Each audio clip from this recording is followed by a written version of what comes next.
Nós estamos falando sobre a grande obra, nós estamos falando sobre a história de Neemias. Estamos já há um certo tempo no livro de Neemias. O tema da mensagem hoje, você pode ver aí atrás, louvor na cidade. E eu tenho dito para os irmãos que Deus levantou Neemias para uma grande obra. Deus colocou no coração de Neemias um sonho, que era um sonho humanamente falando impossível. Mas esse sonho aconteceu, ele se realizou, porque Deus estava com Neemias, Deus estava ao lado de Neemias. E nós estamos nos aproximando no final do livro de Neemias, no final dessas mensagens. Essa é a nossa penúltima mensagem. Aí você faz aquele, próximo domingo a gente termina o livro de Neemias. Mas nesses últimos capítulos, desses talvez 3 ou 4 últimos capítulos, nós temos falado do mover que Deus começou no meio do seu povo. Começou uma transformação, um mover espiritual, que o Senhor operou no coração daquelas pessoas. Esse mover espiritual começou com uma restauração espiritual, depois continuou com um reavivamento, houve choro, houve confissão de pecado, houve arrependimento. Isso tudo levou o povo a fazer uma aliança com Deus.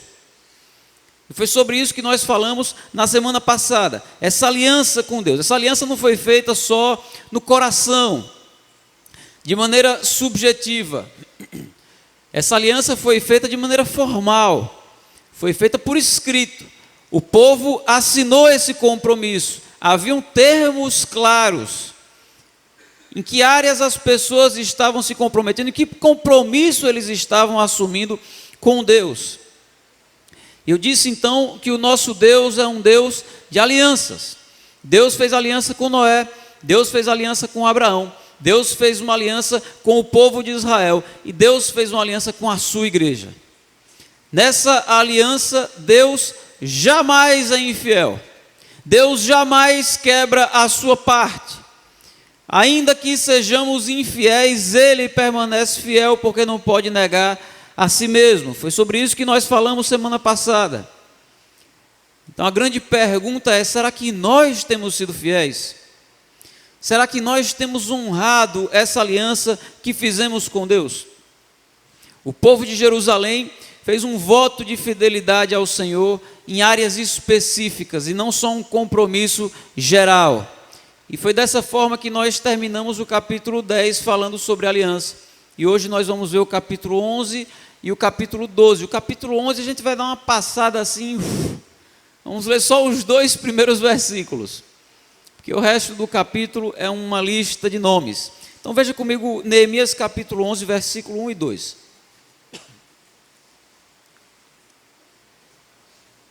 Diz assim: os líderes do povo passaram a morar em Jerusalém, e o restante do povo fez um sorteio, para que de cada 10 pessoas, uma viesse morar em Jerusalém, a santa cidade.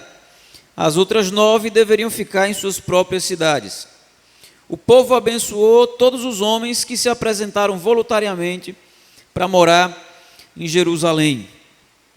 Vamos orar mais uma vez? Senhor, eu peço para que o Senhor, mais uma vez, mais um domingo, mais um culto, possa falar conosco, Pai. Que a gente possa entender a Tua palavra e que a gente possa receber daquilo que o Senhor quer comunicar para o nosso coração. Não permita que a gente volte para casa sem receber do Teu pão. Em nome de Jesus. Amém.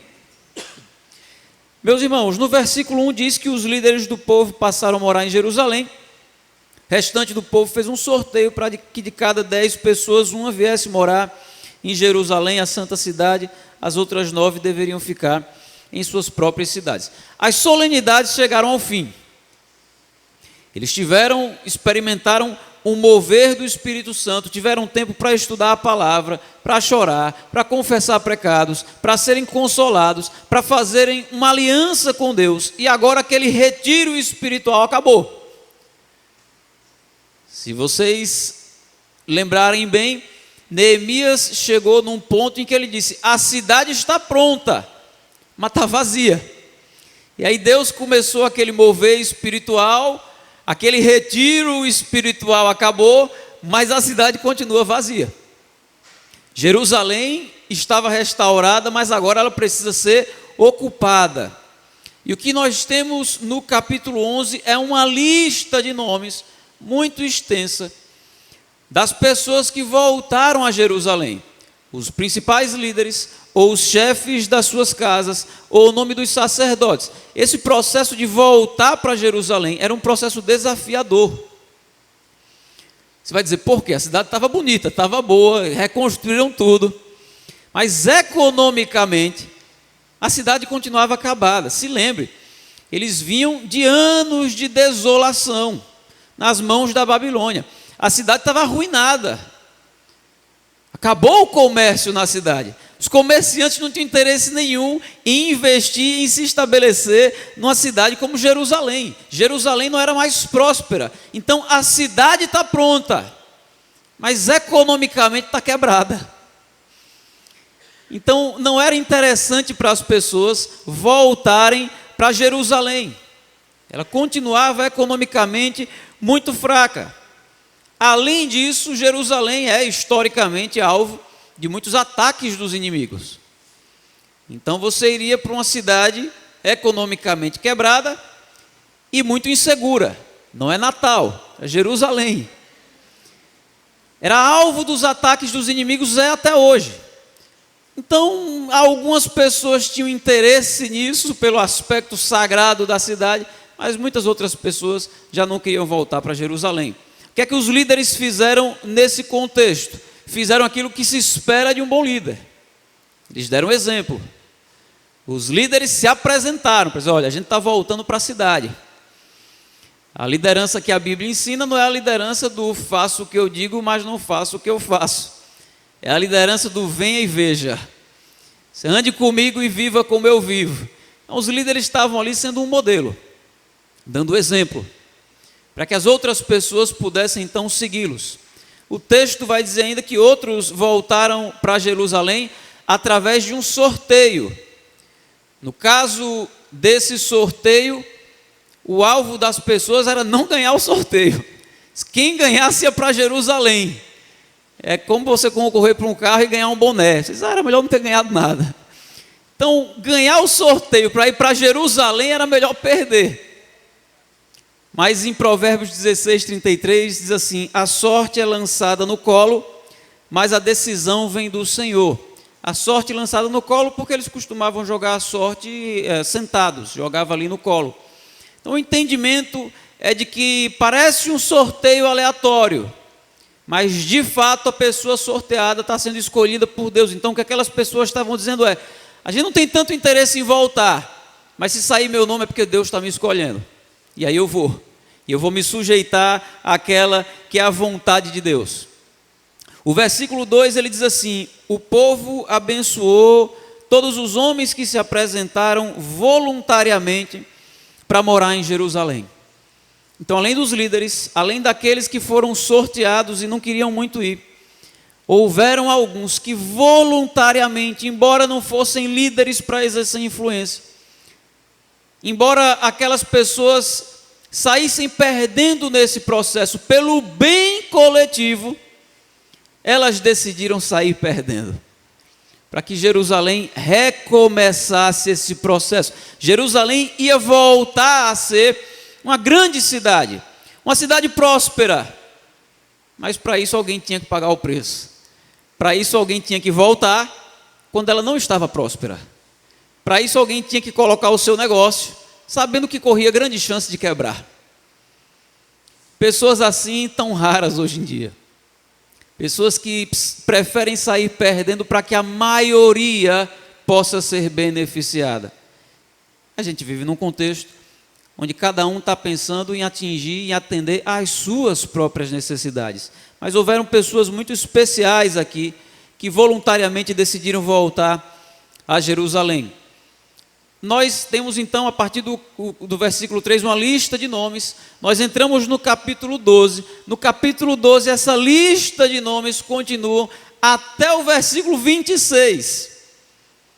Você tem muito nome de pessoas aí. Então nós vamos entrar no capítulo 12 a partir do versículo 27 já. Você pode abrir Neemias capítulo 12, versículo 27. A gente está dando um salto aí muito grande.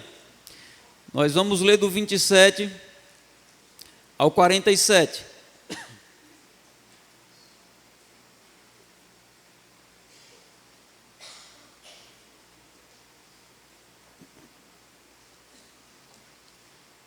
Neemias 12, versículo 27.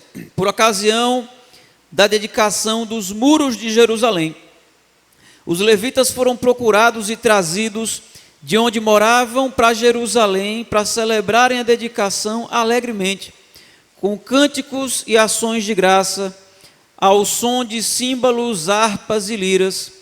Os cantores foram trazidos dos arredores de Jerusalém, dos povoados dos netofatitas, de Bet-Gilgal e das regiões de Geba e de Asmavete, pois esses cantores haviam construído povoados para si ao redor de Jerusalém. Os sacerdotes e os levitas se purificaram cerimonialmente e depois purificaram também o povo, as portas e os muros. Ordenei aos líderes de Judá que subissem ao alto do muro. Também designei 2 grandes coros para darem graças. Um deles levantou em cima do muro, para a direita, até a porta do esterco. Osaías e metade dos líderes de Judá os seguiram. Azarias, Esdras, Mesulão, Judá, Benjamim, Semaías, Jeremias e alguns sacerdotes com trombetas, além de Zacarias, filho de Jonatas, neto de Semaías, bisneto de Matanias, que era filho de Micaías, neto de Zacur, bisneto de Asaf, e seus colegas, Semaías, Azareel, Milalai, Gilalai, Maai, Natanael, Judá, Hanani, que tocavam os instrumentos musicais prescritos por Davi, homem de Deus. Esdras, o escriba, ia à frente deles. À porta da fonte, eles subiram diretamente os degraus da cidade de Davi, na subida para o muro, e passaram sobre a casa de Davi, até a porta das águas, a leste. O segundo coro avançou no sentido oposto. Eu os acompanhei quando iam sobre o muro, levando comigo a metade do povo. Passamos pela torre dos fornos até a porta larga, sobre a porta de Efraim, a porta Gessana, a porta do peixe, a torre de Hananael e a torre dos 100. Indo até a porta das ovelhas, junto à porta da guarda, paramos. Os 2 coros, encarregados das ações de graça, assumiram seus lugares no templo de Deus. O que também fiz, acompanhado da metade dos oficiais e dos sacerdotes Eliaquim, Maacéias, Miniamim, Micaías, Elionai, Zacarias, Hananias, com suas trombetas. Além de Maacéias, Semaías, Eleazar, Uzi, Joanã, Malquias, Elão e Ezer. Os coros cantaram sob a direção de Jezraías. E naquele dia, contentes como estavam, ofereceram grandes sacrifícios, pois Deus os enchera de grande alegria.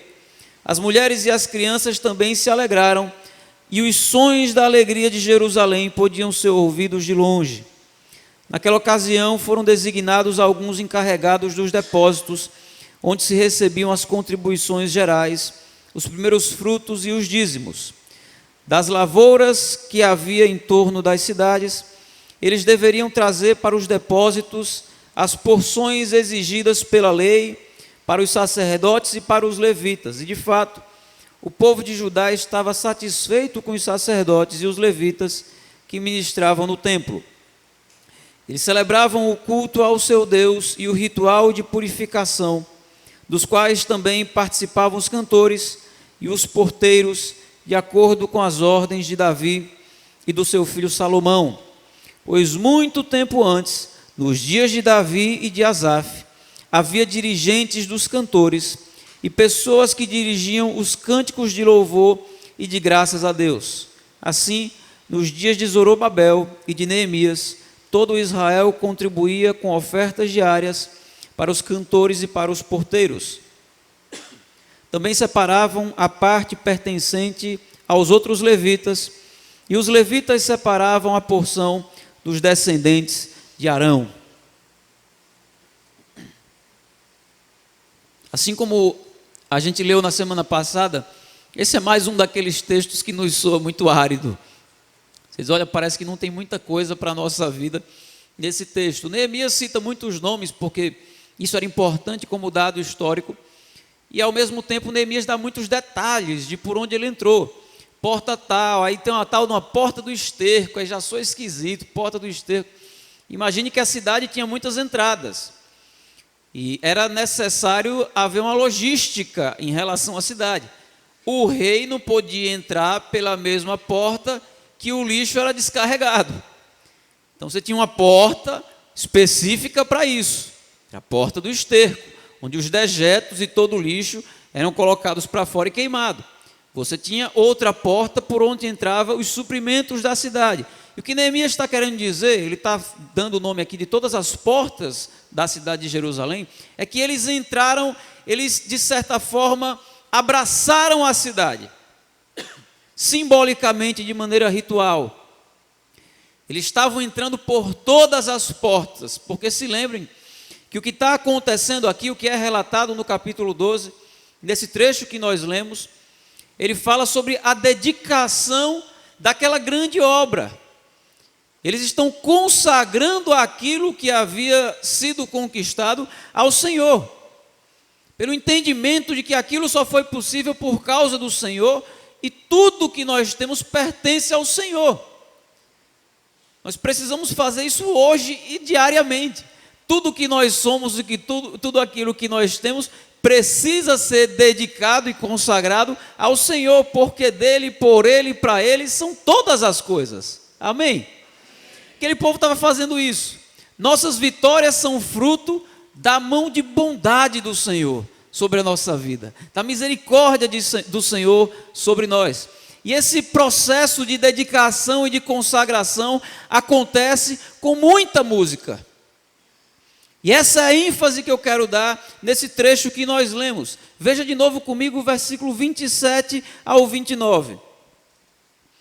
Ele diz assim: por ocasião da dedicação dos muros de Jerusalém, os levitas foram procurados e trazidos de onde moravam para Jerusalém, para celebrarem a dedicação alegremente com cânticos e ações de graça, ao som de símbolos, harpas e liras. Os cantores foram trazidos dos arredores de Jerusalém, dos povoados dos netofatitas, de Bet-Gilgal e das regiões de Geba e de Asmavete, pois esses cantores haviam construído povoados para si ao redor de Jerusalém. Pule para o versículo 43. E naquele dia, contentes como estavam, ofereceram grandes sacrifícios, pois Deus os enchera de grande alegria. As mulheres e as crianças também se alegraram, e os sons da alegria de Jerusalém podiam ser ouvidos de longe. Versículo 46. Pois muito tempo antes, nos dias de Davi e de Asaf, havia dirigentes dos cantores e pessoas que dirigiam os cânticos de louvor e de graças a Deus. Isso é mais uma área que está passando por uma restauração. Você vai ver em outras passagens, possivelmente houve louvores, mas não como nos tempos de Davi e de Asaf. Se lembre que eles estavam nas mãos da Babilônia durante 70 anos. Então não havia mais, era necessário que acontecesse um resgate daquela adoração e daquele louvor. E isso aconteceu justamente naquele contexto de dedicação, de consagração. A música, meus irmãos, está muito presente na Bíblia. O tema louvor na cidade tem a ver com esse louvor nessa cidade e com o nosso louvor na nossa cidade. A Bíblia vai mostrar a música de maneira muito presente. Nós temos, por exemplo, o livro dos Salmos, que para nós lemos como poesia, mas para os judeus são músicas. Se você não sabia disso, você vai reparar que alguns salmos, no cabeçalho diz assim: ao mestre de música fulano. Alguns vão dizer qual é a batida, qual é a levada. Aquilo é uma música. Quando nós traduzimos para o português, nós perdemos muito. Porque em hebraico, os salmos, boa parte deles tem uma riqueza poética maior. Existem rimas nos salmos, que naturalmente, quando a gente traduz, não dá para preservar a rima. Se você tentar preservar a rima, você acaba não sendo fiel à tradução.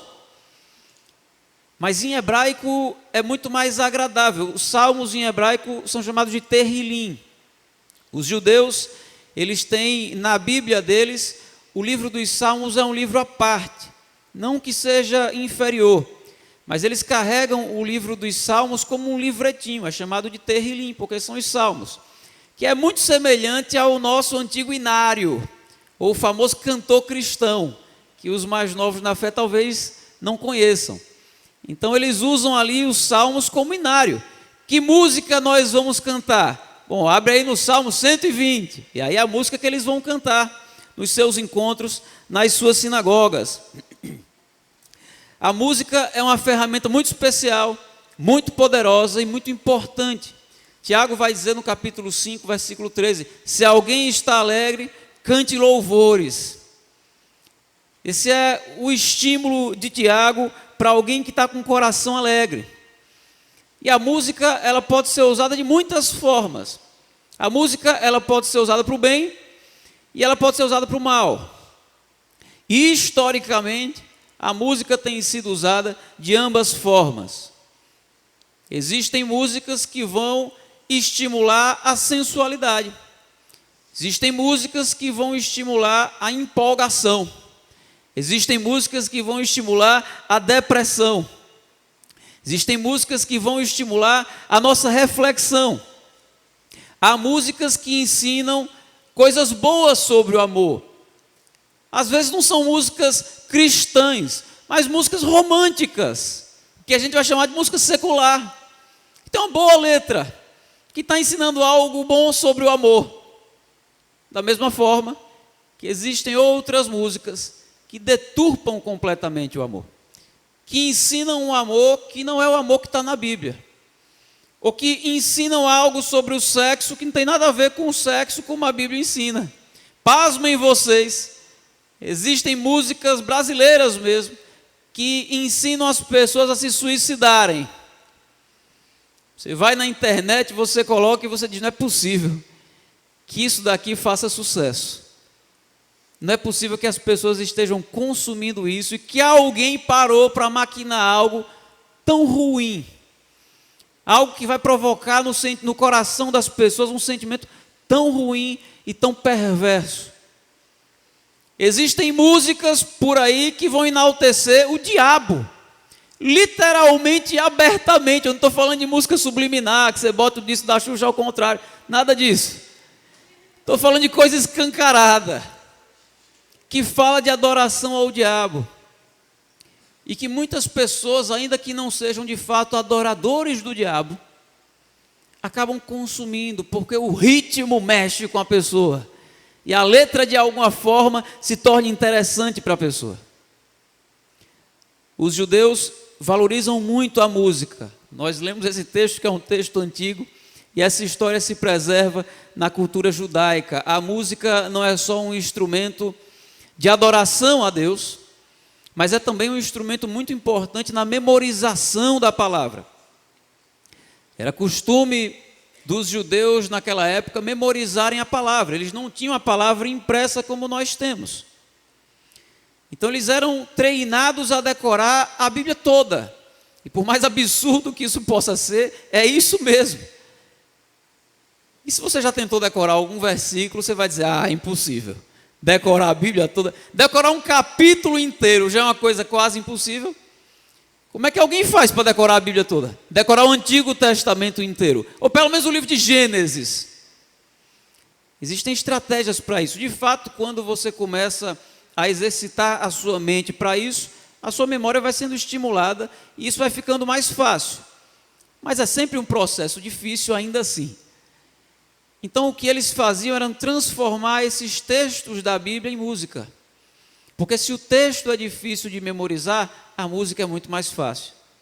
É só você parar para comparar quantos versículos você tem memorizado e quantas músicas cristãs você sabe de cor.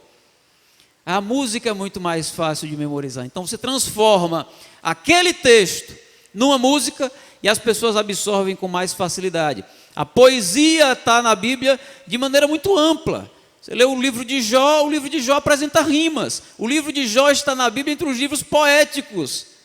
Você vai dizer, cadê a poesia aqui? Ela está em hebraico. Quando traduz em português, ela se perde. Você tem no livro de Isaías poesias que rimam. E o autor fazia isso com um propósito. Isso é mais fácil das pessoas memorizarem. Nós temos uma perda nesse sentido, mas você imagine que nós também muitas vezes memorizamos a Bíblia e versículos da Bíblia através das músicas que consumimos. Hoje nós tivemos muitas músicas que têm trechos da palavra. Músicas com trechos de Salmos, música com trecho do livro de Lucas. E a gente acaba aprendendo um pouco mais da palavra através da música. Então a música precisa ser encarada com muita responsabilidade e com muito amor e com muito cuidado. Nós nos acostumamos, nós cristãos, talvez mais especialmente ocidentais, a separar muito a música do resto do culto, do resto da liturgia, do resto do momento. Não é verdade? A gente tem o tempo da música, do louvor. Aí encerrou essa parte. Agora, ora, é o tempo da oração.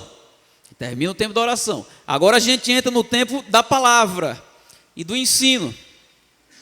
Quando eu estive em Israel, eu tive a oportunidade de participar de alguns cultos nas sinagogas.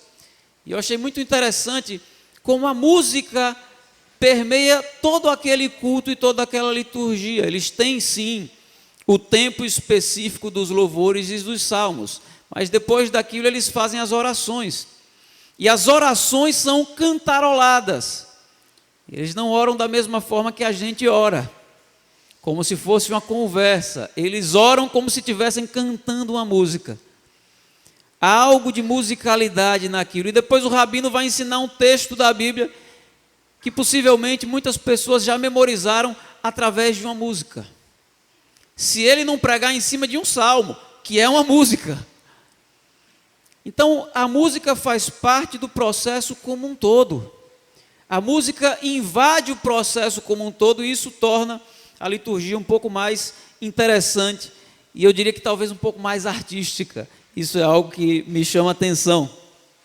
Então, não há um tempo isolado da música. Eu fiquei pensando, refletindo sobre isso, por que no nosso contexto, não estou falando necessariamente da nossa igreja, mas o nosso contexto cristão, separa tanto a música do resto. Por exemplo, o camarada diz assim, a gente já louvou, agora vamos para a parte mais importante. Vamos para a parte do ensino. Ou tem gente que diz assim, vou chegar atrasado, mas eu perco só o louvor. Vou chegar para a palavra. E eu fiquei pensando, por que a gente chegou nesse ponto de desvalorização e de divisão? Tem a parte da música, do louvor, e tem a parte da palavra. E eu tenho uma opinião sobre isso. É que talvez as músicas deixaram de ensinar. As músicas se tornaram muito pobres. E aí, de fato, você tem o tempo da música, que dá até para perder, e o tempo da palavra, que agora sim, a gente vai ter algum alimento para a nossa alma. Porque a música é mais o entretenimento. E não devia ser. E não é assim que a música surge na Bíblia. Eu fico impressionado com o nível das músicas cristãs atuais, o nível das letras, o nível das harmonias. Eu acredito que isso seja uma influência do nosso tempo.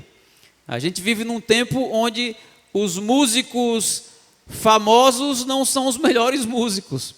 Os músicos bem-sucedidos não são os bons músicos. Isso tem, de alguma forma, em alguma proporção, invadido a igreja. Uma pobreza e um vazio muito grande de letra e de arte mesmo. E eu penso que o meio cristão tem sofrido essa influência também. E talvez por isso a música se tornou tão inferior à palavra em alguns lugares. Eu fico muito feliz, eu lembro que logo que eu cheguei aqui em Natal, eu conversando com um pastor amigo, ele disse, rapaz, eu admiro muito a igreja de vocês, mas tem uma coisa que eu mais admirei. Falei, o que foi? Ele tinha vindo num culto daqui, E ele disse, foi o louvor. E ele falou, eu confesso que eu tenho esse peso no meu coração em relação à minha igreja. É que o pessoal escolhe uns louvores tão fracos, modernos, mas tão fracos. E eu vi vocês cantando lá músicas antigas, mas com as letras tão ricas. E eu fiquei tão feliz com isso. E eu gostei de ter ouvido isso. Eu sinto isso da nossa igreja, isso é bom. Não é um motivo de vanglória, eu sei que tem muitas outras igrejas que fazem isso. Mas a gente vive num contexto de tanta pobreza, em que precisa de música nova a qualquer custo, não importa a qualidade dessa música, que é muito bom quando a gente diz, puxa, a gente tem conservado algo de positivo nisso tudo. Nesses dias eu estava ouvindo uma música nova na internet, e eu vi lá o nome da música, me chamou a atenção.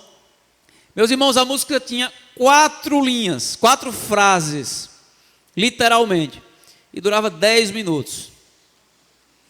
E o camarada ficava repetindo aquilo, e ficava no, oh, Jesus, pai, e ficava repetindo, e repetindo, e repetindo. E chegava uma hora que eu dizia, eu acho que o povo já estava cansado de ficar com a mão para cima, já estava só assim. Tá bom, irmão, vamos pular para a próxima música. A gente tem mais coisa para dizer do que 4 linhas. E aí eu fui catar uma outra música do camarada. É a mesma coisa. Mais 10 minutos de música. E esse só tinha 3 linhas. 3 frases. Aí ficou muito fácil fazer música. E ao mesmo tempo, essa música se tornou muito dispensável. É mais um entretenimento. É mais para provocar um emocionalismo. Aí o camarada coloca uma super banda. E um jogo de luz. E uma estrutura. E provoca um tipo de reação emocional. Aí a pessoa chega super estressada depois de uma semana ouvindo problemas e dificuldades no trabalho, e agora ela vai poder chorar um pouquinho no louvor e dizer, puxa, que bom, foi o meu tempo terapêutico, eu ouvi uma música, chorei, agora vamos para o que importa, que é a palavra. Aquela música não leva a pessoa a uma reflexão, não leva a arrependimento, não leva a contrição, não leva a um confronto, não leva a um ensino, não leva aquela pessoa a ter contato com Deus e com a palavra. E quando a gente vive num contexto como esse, nós não precisamos nos render a isso. Nós temos algumas possibilidades. Uma possibilidade é a gente começar a fazer música, aqueles que têm capacidade para isso. Outra possibilidade é a gente filtrar melhor aquilo que a gente ouve. E outra possibilidade é a gente resgatar aquelas músicas antigas, mas que falam tanto ao nosso coração. A música é uma linguagem universal e é também uma linguagem transcendental. A música mexe com as nossas emoções, mexe com a nossa mente. A música nos leva a uma reflexão, a música nos faz chorar e a música também nos traz consolo. A música também nos traz ânimo em alguma medida. A música pode estar presente no casamento e pode estar presente no velório. A música pode fazer parte da sua lembrança mais feliz e da sua lembrança mais triste. Do momento da sua vida em que você diz, essa música marcou a minha vida nesse momento. A música é um meio pelo qual as pessoas falam com Deus, louvam a Deus e também ouvem a Deus. É o meio pelo qual Deus fala com as pessoas. Eu lembro, eu estava em Portugal, e o irmão me ligou, eu era pastor em Portugal, o irmão me ligou, disse, olha, eu encontrei um colega antigo, da época da escola, há muito tempo eu não via, e ele virou morador de rua. E eu não tinha muita intimidade com ele, mas eu fiquei com o coração na mão, trouxe ele para minha casa, queria que você viesse aqui para evangelizá-lo. Peguei o carro, fui até a casa do camarada, 40 quilômetros. E aí eu sentei e comecei a conversar, não conhecia aquele camarada, conheci o irmão que me convidou, mas não conhecia a pessoa. E fui bater papo, falar sobre futebol, conhecer o cara, entender a situação da família. E lá para as tantas surgiu uma oportunidade de eu falar de Jesus. Eu muitas vezes espero que isso aconteça de maneira natural. Às vezes eu provoco, às vezes eu espero acontecer. E aconteceu. E quando aconteceu que eu comecei a falar de Jesus, ele disse, epa, o que é que você acha que você tem para me ensinar? Você é brasileiro. E aí eu já fiquei altamente constrangido na frente das pessoas que estavam ali, porque não éramos só eu e ele. E eu fiquei pensando, eu tenho que voltar agora 40 quilômetros, são 80 ao todo, eu não vou dar viagem, perdida. Esperei um pouquinho mais, peguei o violão e comecei a cantar. Como Zaqueu, era a música que o pessoal conhecia. Quando chegou no refrão do Entra na minha casa, e eu olhei para o camarada estava chorando. Sem eu precisar, de alguma forma, cavar uma oportunidade. No domingo seguinte, ele estava lá no culto. Me chamava de padre. Seu padre, rapaz, não é padre não.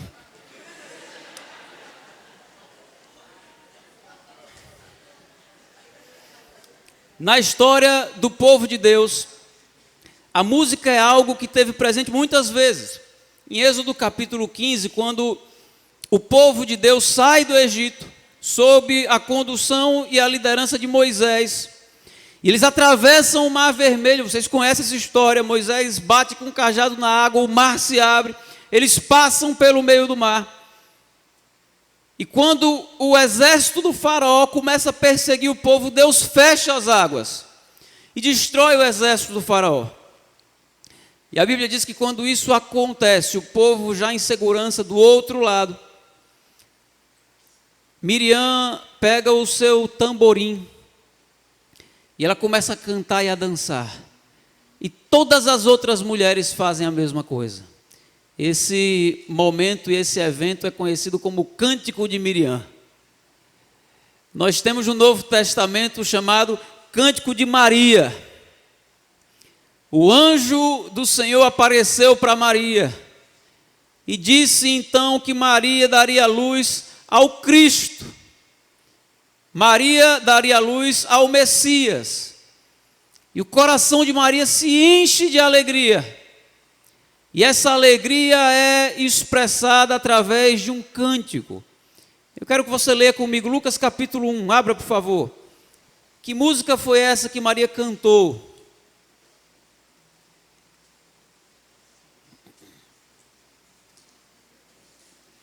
Lucas capítulo 1, versículo 46.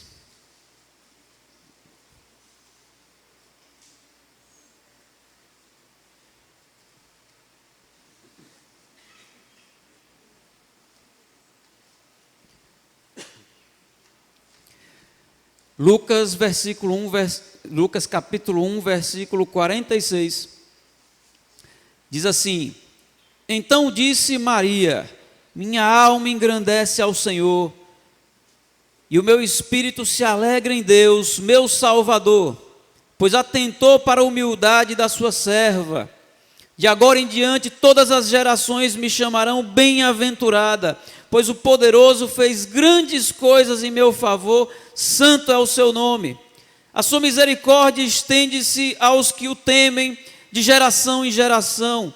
Ele realizou poderosos feitos com seu braço, dispersou os que são soberbos no mais íntimo do coração, derrubou governantes do seu trono, mas exaltou os humildes, encheu de coisas boas os famintos, mas despediu de mãos vazias os ricos, ajudou a seu servo Israel, lembrando-se da sua misericórdia para com Abraão e seus descendentes para sempre, como dissera aos nossos antepassados. Nós cantamos um trecho desse cântico de Maria hoje, numa das nossas músicas. Desse texto que nós lemos de Neemias, o rei Davi foi citado. O versículo 36 fala de alguns nomes e diz assim, que esses homens tocavam os instrumentos musicais prescritos por Davi, homem de Deus. Estão restaurando algo que Davi tinha começado. Davi foi um grande compositor e um grande músico. As músicas de Davi, registradas nos Salmos, nos inspiram e nos consolam até hoje. Talvez o livro dos Salmos seja o livro mais popular da Bíblia, o livro mais lido da Bíblia por cristãos e por não cristãos. Possivelmente, o versículo mais conhecido da Bíblia no mundo todo é o Salmo 23. O Senhor é meu pastor e nada me faltará. As pessoas se identificam com a poesia dos salmos. Ali nos salmos a alma humana é escancarada. A poesia ou música ou arte se torna o recurso viável para expressar a dor, o sofrimento, a angústia, a aflição, a necessidade, a confusão espiritual, mas também para expressar a satisfação, a plenitude, o prazer, a confiança em Deus. As pessoas se identificam com o escritor por trás daquela música. Se identificam com o lado humano daquelas pessoas, daquelas composições. Em 1 Crônicas capítulo 15, Davi está num momento de trazer de volta a Arca da Aliança para a cidade de Jerusalém. E a maneira como isso acontece também é rodeada de música. Eu vou ler para vocês 1 Crônicas 15, 16. Diz assim: Davi também ordenou aos líderes dos levitas que encarregassem os músicos que havia entre eles de cantar músicas alegres, acompanhadas por instrumentos musicais, liras, harpas e símbolos sonoros. Se você ler a sequência desse texto de 1 Crônicas 15, vai mostrar o capricho com o qual isso foi feito. Davi vai separar então os músicos que iriam tocar os símbolos de bronze, quem iria tocar as liras acompanhando os sopranos e quem devia tocar as harpas em oitava marcando o ritmo e quem ficou encarregado dos cânticos. Está tudo registrado lá, nome por nome. Isso não foi feito de qualquer forma. O nome de Deus seria louvado. O Rei dos Reis, o Senhor dos Senhores. Não era para ser feito de qualquer forma. Davi faz aquilo com excelência. E é nesse contexto de 1 Crônicas 15, já passando para o capítulo 16, que Davi escreve um cântico lindo. Ele é mais longo, mas o trecho final Davi diz: adorem o Senhor no esplendor da sua santidade, tremam diante dele todas as nações, ele firmou o mundo que não se abalará, alegrem-se os céus, regozije-se a terra e digam-se entre as nações, o Senhor reina. A Bíblia nos mostra ainda, vê como é que está meu tempo, mais ou menos, que quando Jesus nasceu, os pastores dos campos, eles foram visitados por anjos. E quando esses anjos apareceram aos pastores do campo, eles louvaram a Deus. O texto de Lucas 2 diz: de repente, uma grande multidão do exército celestial apareceu com o anjo, louvando a Deus e dizendo: glória a Deus nas alturas e paz na terra aos homens aos quais Ele concede o seu favor. Se você for para Mateus capítulo 26, você vai ver, está registrado lá, que após a última ceia, Jesus e os seus discípulos cantaram. O texto diz assim: depois de terem cantado um hino, saíram para o Monte das Oliveiras. Não sei se você sabe, mas esse é o único trecho da Bíblia que diz que Jesus cantou. Eu não acredito que Jesus só cantou aqui. Eu acredito que, como um bom judeu, Jesus cantou e cantou muito. Cantou nas sinagogas, cantou nas suas caminhadas e nas suas viagens com os discípulos. Mas para mim é muito simbólico o registro de que Jesus está registrado, de que Jesus cantou justamente nesse momento que antecedia a prisão de Jesus e a crucificação. Porque nos aponta que Jesus enfrentou a maior angústia da sua vida com louvor, com um hino, com uma música, provavelmente com um salmo. E eu sei que muitos irmãos que estão aqui hoje fazem a mesma coisa, e enfrentam as angústias e os desertos da vida com o louvor e com a música. Tem música, alguns irmãos que se sentem tão marcados por algumas músicas, que quando diz: aquela música tal, é minha música. E nem foi você que fez. Mas você diz: é minha música. Porque é uma música que marcou a sua história, talvez a música que marcou a sua conversão. ou uma música no seu pior momento, no seu melhor momento, que era a música que Deus usava para te consolar, para te animar, para te colocar de pé. E a Bíblia diz ainda que na segunda vinda de Cristo, na volta de Jesus, os anjos anunciarão, e essa segunda volta será anunciada pelo soar da trombeta de Deus. Está em 1 Tessalonicenses. Então preste atenção. Houve música quando Jesus nasceu, houve música antes de Jesus ser crucificado, e haverá música na volta de Jesus.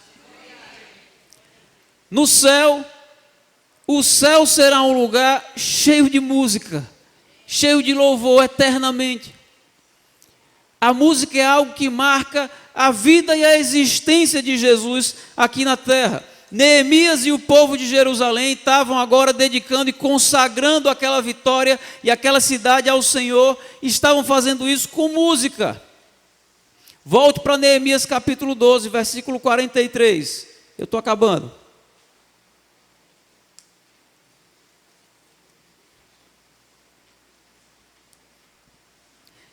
O versículo 43, Neemias 12, versículo 43, diz: e naquele dia, contentes, ofereceram grandes sacrifícios, pois Deus lhes enchera de grande alegria. As mulheres e as crianças também se alegravam, e os sons da alegria de Jerusalém podiam ser ouvidos de longe. Talvez seja lugar comum, mas é importante sempre lembrar que o verdadeiro louvor para Deus não tem a ver com a técnica vocal qualificada. Isso é muito importante para os nossos ouvidos. Isso é muito importante para que a música se torne agradável para nós também. Afinal de contas, nós estamos ali ouvindo aquilo. Mas a coisa mais importante para Deus é se a nossa vida está consagrada a Ele. Aquele louvor em Jerusalém, ele só tinha sentido porque ele vinha acompanhado de consagração. Se o louvor a Deus não vier acompanhado de consagração, ele perde o seu valor. O símbolo dessa consagração você pode ver no versículo 30, quando diz assim: os sacerdotes e os levitas se purificaram cerimonialmente, e depois purificaram também o povo, as portas e os muros. Antes de entrarmos pela cidade cantando, nós precisamos nos purificar. Eles entendiam que era necessário haver uma consagração da vida deles.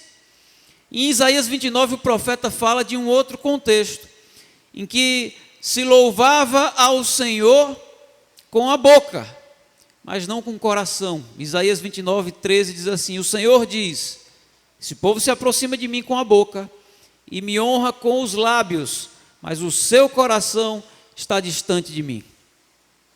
Deus não tem interesse na música pela música, no cântico pelo cântico, no hino pelo hino, na arte pela arte.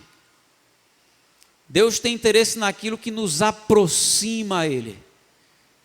E eu quero te dizer que a música pode ser um meio de nos aproximar de Deus.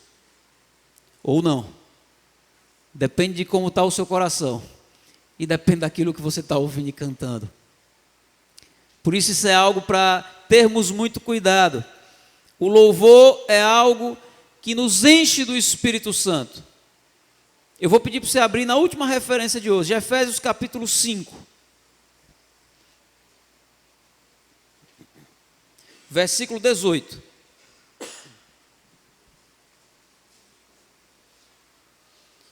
Efésios 5, 18. Esse é um texto muito conhecido. Paulo diz assim: não se embriaguem com o vinho que leva à libertinagem, mas deixem-se encher pelo Espírito. E aí você vai dizer: puxa, ele dá duas ordens aqui. Não se embriaguem com o vinho. Como é que eu faço para cumprir essa ordem? Bom, se eu não beber vinho, eu não me embriago. Está. A segunda ordem é: mas deixem-se encher pelo Espírito. Isso aí como é que eu faço? Aí ele diz como é que a gente faz. No versículo 19: falando entre si com salmos, hinos e cânticos espirituais, cantando e louvando de coração ao Senhor, dando graças constantemente a Deus Pai por todas as coisas, em nome de nosso Senhor Jesus Cristo. O que Paulo está dizendo é: como é que eu me encho do Espírito Santo? Falando entre si com salmos, hinos, cânticos espirituais, cantando e louvando a Deus de coração. Meus queridos, no cristianismo, música não é entretenimento. É muito mais poderoso do que isso. A parte do louvor no nosso culto não é a parte que, dá para perder. Não é a parte menos importante. É tão importante quanto outras partes. De fato se tornou pouco relevante e pouco importante por causa do cenário em que nós vivemos. Mas não é para ser assim. Não é esse o ensino que a Bíblia nos traz sobre o valor da música. Quanto mais nós louvamos a Deus, mais o Espírito Santo nos enche. E quanto mais o Espírito Santo nos enche, mais nós nos enchemos de alegria. A alegria é fruto do Espírito Santo. Quanto mais eu louvo, mais eu me encho do Espírito Santo. E quanto mais eu me encho do Espírito Santo, mais eu sou tomado de alegria. O texto de Neemias vai dizer que a alegria era tão grande, que eu gosto muito da poesia com que ele trata o assunto, porque ele não diz assim: a música se ouvia fora da cidade. Ele diz: a alegria se ouvia fora da cidade. Ele está falando da música, mas é porque a música trouxe alegria ao coração daquele povo. E a música tem esse poder no nosso coração, quando ela é usada por Deus. Meus queridos, cada país tem o seu idioma. Cada reino também tem o seu idioma. No reino de Deus, o idioma não é murmuração. O idioma precisa ser louvor. O Senhor espera que a gente fale essa língua. Louve a Deus quando o Senhor te der vitórias. Louve a Deus quando você estiver passando por aquele maior aperreio da sua vida. Louve a Deus o tempo todo. Seja conhecida por alguém que louva a Deus. Deixe que esse louvor ecoe, enche a sua casa. Que enche a sua vida e enche a vida das pessoas que estão ao seu redor. Não seja conhecida como alguém que murmura e reclama o tempo todo. Como discípulos de Jesus, nós precisamos ser conhecidos como homens e mulheres que louvam a Deus o tempo todo, no pior momento da vida. E isso vai chamar a atenção das pessoas que estão ao nosso redor. E vai trazer um impacto nas pessoas que estão ao nosso redor. Vamos orar? Fique de pé, por favor. Nós estamos encerrando o nosso tempo.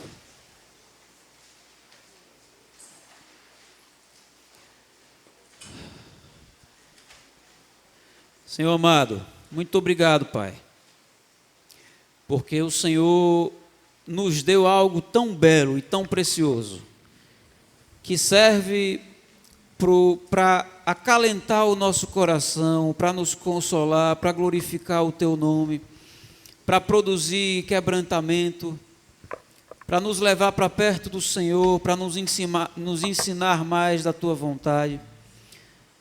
E eu quero te pedir para que o Senhor nos ajude a enxergarmos a música da maneira correta, a tratarmos o louvor, a música da maneira correta, para usarmos isso ao nosso favor e não contra nós, para que nas nossas casas os vizinhos saibam que há ali um povo de Deus pelo louvor que sai de lá, e não pelas brigas e pelas reclamações e pelas gritarias e pela impaciência, mas pelo louvor. Nos ajude, Pai. Nós somos imperfeitos e limitados, mas nós sabemos que com o Senhor nós podemos todas as coisas. Nós dependemos do Senhor. Traga essa nova consciência para o nosso coração, em nome de Jesus. Amém.